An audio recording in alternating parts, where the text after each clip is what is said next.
Jean-Philippe Omotunde, parce que est-ce qu'on peut réellement construire un gouvernement africain sur la base d'un découpage qui historiquement est déjà faussé?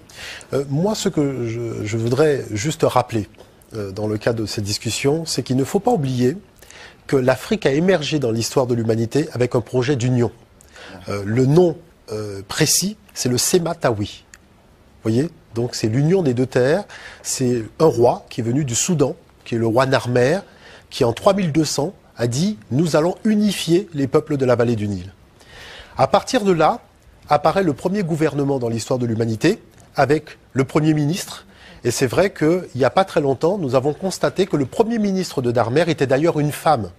Puisque quand on voit la palette de Narmer, le Djati, c'est une femme. Vous voyez, nous sommes en 3200 avant l'ère chrétienne.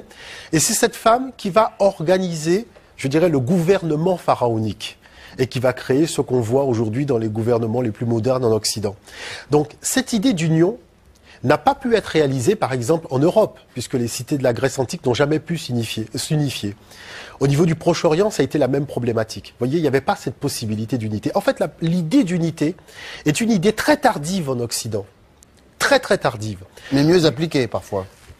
Je vais vous dire une chose. Avant l'arrivée des Européens en Afrique, il y avait des royaumes qui unifiait des millions d'individus, qui confédérait des individus avec un gouvernement qui représentait les aspirations de tout un chacun, peu importe sa place dans la société d'une façon générale.